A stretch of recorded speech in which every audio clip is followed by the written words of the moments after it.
ঘরোয়া পর্যায়ে না হয়ে কোনো বাস টার্মিনাল বা কোনো উন্মুক্ত স্থানে যেখানে অনেক লোকজনের আর কি জনসমাগম হতে পারে সেখানে হলে আর কি ভালো হতো। কারণ এখানে আমরা হচ্ছে সবাই সচেতন ব্যক্তি। একটা সমীক্ষায় আমি পেপারে দেখেছিলাম যে হচ্ছে সড়কে যত অ্যাক্সিডেন্ট হয় তার হচ্ছে 40%ই হচ্ছে মোটর বাইকের জন্য, মোটর বাইক অ্যাক্সিডেন্ট। আর এই অ্যাক্সিডেন্টগুলো এরকমই হয় যে একবার অ্যাক্সিডেন্ট হলে এতে শিক্ষা নেওয়ার আর কোনো উপায় থাকে না, হয় চিরতরে পঙ্গু হয়ে যায় না হচ্ছে স্পট ডেড হয়ে যায়। এই জন্য আমাদেরকে ব্যক্তি পর্যায় থেকে সচেতন হতে হবে। এটা প্রশাসন বা পুলিশ হচ্ছে সব কিছু পারবে না।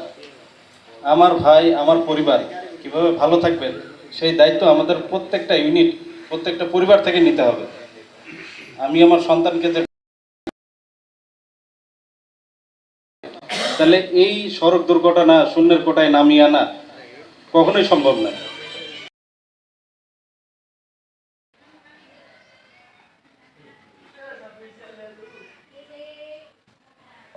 নিরাপদ সড়ক চাই।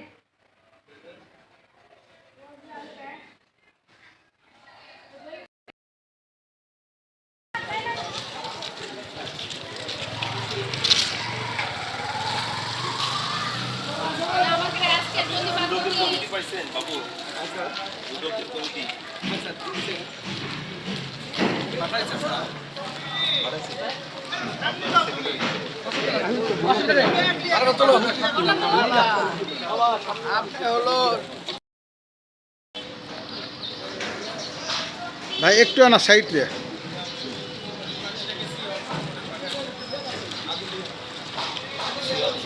হ্যাঁ হ্যাঁ, সি অফিস বাস স্ট্যান্ডে।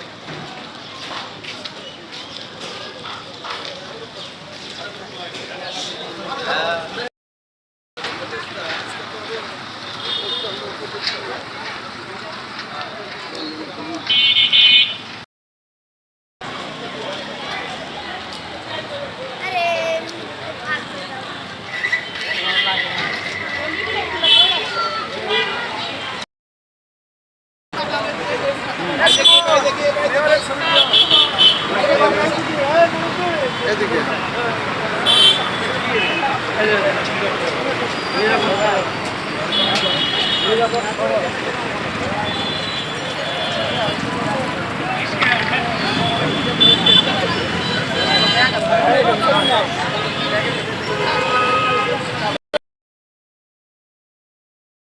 সবাইকে ধন্যবাদ। এখন আজকে আমাদের রঞ্জিত আসছেন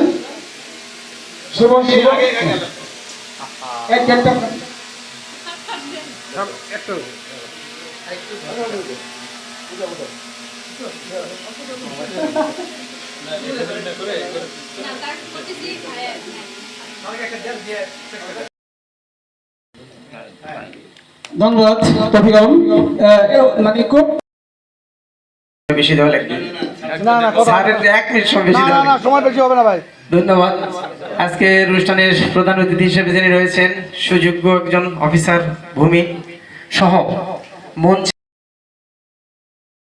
পরিশ্রমে আমরা এটা দাঁড় করেছি, সৌভাগ্যের ক্রমে উনি আমাদের মাঝে আছেন। ওনার নাম হচ্ছে সামিউল্লাহ সোনা ভাই, ইঞ্জিনিয়ার সামিউল্লাহ সোনা। আমি ওনাকে একটু বক্তব্য দেওয়ার জন্য অনুরোধ জানাবো। প্লিজ আসুন, আপনি আমাদের উদ্দেশ্যে এই গ্লোরিফিকেশন বিষয়ে একটু আমাদের উৎসাহিত করুন, একটু প্লিজ। আমার অভ্যাসটা খুব কম, তারপরে আমার মনে হচ্ছে যে অদ্ভুত একটা বিষয় যে আমাদের কোনো ফিলিংস নাই। আমি যে একটা লোক, আমি উত্তরাতে প্রত্যেক দিন সকাল 7টা থেকে 9টা পর্যন্ত মিনিমাম 50,000 লোকের টাইম সেভ করি, তাদের জীবন মরণের বিষয়ে আমি সতর্ক করি। এতে গাড়ির তেল সেভ হয়, সময় সেভ হয়, 50,000 লোক উপকৃত হয়। কিন্তু পরের দিন আর কোনো কিছু মনে থাকে না, সব ভুলে যায়। তো এখানে হতাশার কিছু নাই। আমি আমাকে সান্ত্বনা দেই যে অন্তত তাকে বলতে পারছি তো, এই জন্য ধাক্কা লাগছে। একটা গাড়ি ওখানে দাঁড়ায় আছে, ভাই গাড়ি কি জন্য রাস্তা দাঁড়াচ্ছে, এখানে কি দাঁড়ানোর মতো অবস্থা আছে? না থাকে দয়া করে আপনি চলে যান। যে সেদিন আমি বর্তমানে একটা খুব প্র্যাকটিক্যাল সময় যেটা অতিক্রম করছি আমরা, তো এই বিষয়ে অগ্নি নির্বাপন বিভাগের লোক আমার কাছে আসছিল যে ভাই আপনি নাকি এরকম সামাজিক কিছু কাজ করেন, তো আমাদের যদি একটু সুযোগ করে দেন, আমরা মানুষকে সচেতন করতে করার পর 6-700 লোক ওখানে আসছিল। সবাই খুবই মানে ওই সময়টাতে এত প্রাণোচ্ছ্বাস ছিল। 1 ঘন্টা পরে দেখি এক বাসায় গিয়ে দেখেছি ওই আপা এই গ্যাসের চুলা জ্বালায় ইয়ে করতেছে, যে কি একটা কাপড় শুকাচ্ছে। আসসালামু আলাইকুম। নিরাপদ সড়ক চাই, আসলে এই জিনিসটা ঘরোয়াভাবে আমরা যে অনুষ্ঠান করি,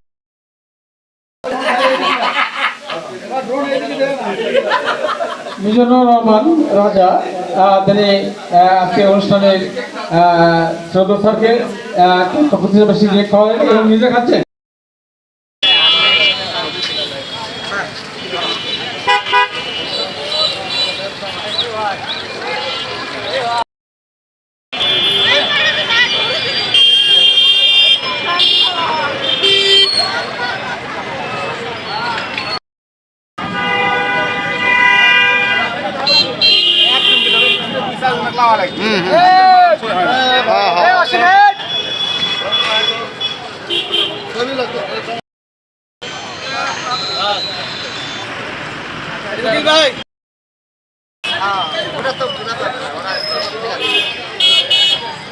এই না হলে হয় কোনটা?